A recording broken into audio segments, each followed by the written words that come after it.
in 2004, Hurricane Charlie, Hurricane Ivan, Hurricane Francis, Hurricane Jean, massive tornadoes, hurricanes.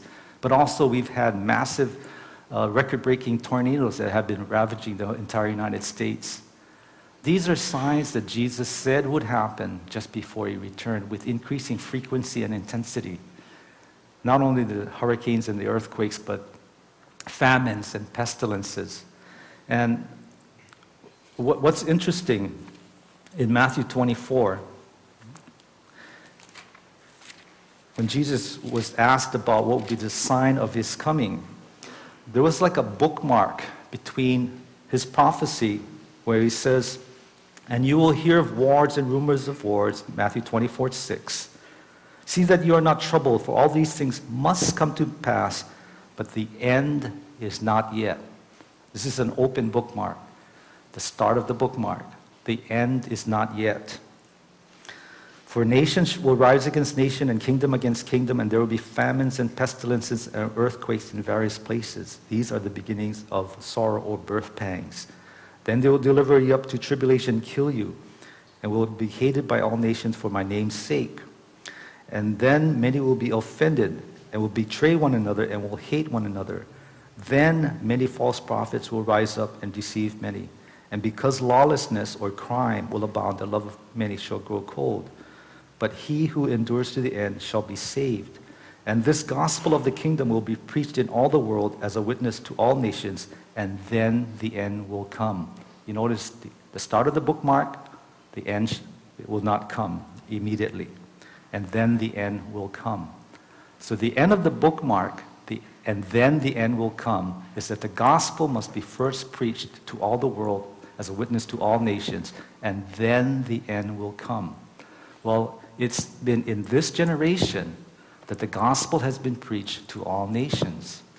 I was giving a message on the second coming of Christ back in 2004, and a missionary, or this lady who follows Bible prophecy really closely, came up to me after the meeting, and she said, "Frank, you have this one point that you're wrong on, and you're saying that the gospel has been preached to all nations, but actually it's to all people groups. Now, the Bible has not, the gospel has not been preached to every people group in the world yet, but it should be preached to all people groups by the year 2010. And I thought about it and I said, well, in the book of Revelation, it says that the angels will preach the everlasting gospel to every tribe, people, tongue, and nation. And this is during the tribulation period where the entire gospel will be preached to every people group. And I'm sure the 144,000 Jewish evangelists will be involved in this preaching of the gospel to every people group. Now, when the end comes, the rapture is not the end. The end is at the end of the 7 years of tribulation. So if we can see the signs of the tribulation period being fulfilled now, and we believe in a pre-tribulation rapture, and Thursday night I covered the different theories of the rapture, whether it's mid, pre-wrath, post, pre, or partial rapture. There's different viewpoints. And JD and I believe that there is a pre-tribulation rapture. But,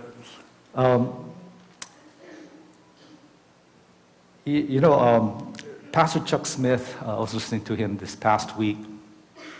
He said that he would rather preach 10,000 sermons on God's love and forgiveness and 10,000 messages on grace than one message on coming judgment.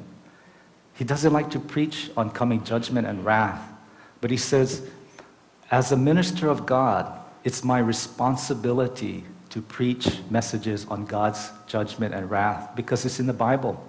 You cannot leave it out. And the scriptures tell us that we are to give the entire counsel of God in the book of Acts. Now, there's a lot of criticism, towards people who preach on prophecy. So I'm just going to add to their criticism, give them fuel to the fire, because prophecy has been my passion since 1973. when the Yom Kippur War was happening in Israel. And I started to read all of these books on prophecy. I go to conferences on the mainland and acquire a lot of tapes. It was just such a fascinating subject for me. And we are indeed living in these exciting times when all of these world events are culminating into a crescendo just before the Lord returns for his church. Now, I'm going to share with you what came out in just the papers this morning. I don't know if you saw in the front page section about Obama trying to bring world peace to the Middle East. And he says he's determined to bring world peace to the Middle East in his term. And I'll get back to the subject about world peace and what it means in regards to Bible prophecy. Now,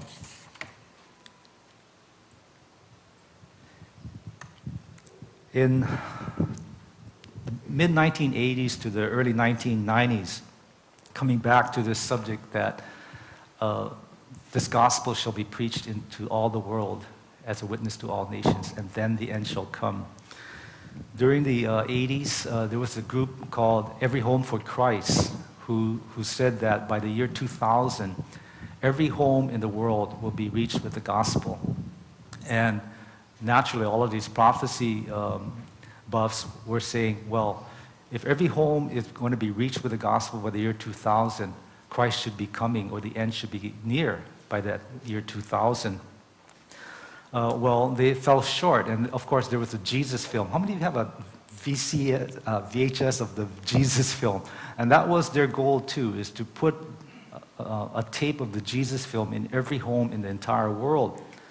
And so the gospel has been going throughout the Muslim world, as JD had previously mentioned, that in a lot of Arab nations, the gospel has been going out, even in East Bloc countries in Europe, when the Iron Curtain came down, and in parts of Asia that was unreachable, like North Korea. There's even missionaries that have snuck into North Korea with the gospel. And these are people who have hazarded their lives for the gospel. And we are at that point where the gospel has been preached to all nations. So, if Jesus has made us that promise that the end will come when this takes place, when this single prophecy takes place, shouldn't we be very alert and wary of his second coming? I know sometimes when you read and study about Bible prophecy, it almost sounds like Star Wars, Star Trek.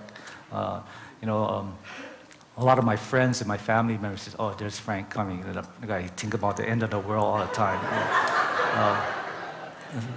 I used to get invited to go fishing trips, and then I would witness to these people about the second coming. I don't get to go fishing trips anymore.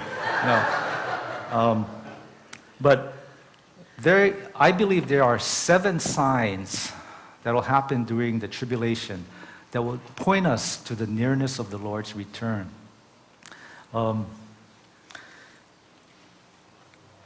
first one is about the gospel being preached to all nations. That, I believe, will take place during the tribulation period.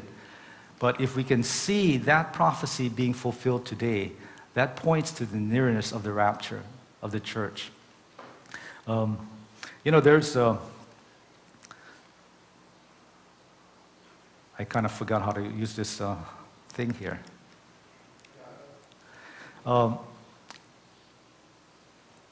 I believe that we are living in the last of the last days. That book up there on your left, Why I Believe We're Living in the Last Days, was written in the late 1980s and was published in 1990. And this book was written by 9 authors, very knowledgeable men of God, preachers and scholars who write on the second coming of Christ. And they put together this book, and they gave all the reasons why we are living in the last days, in the time of the end, as spoken by the prophet Daniel. And there was more criticism about the second coming of Christ. And so they did another book called Why I Still Believe We Are Living in the Last Days.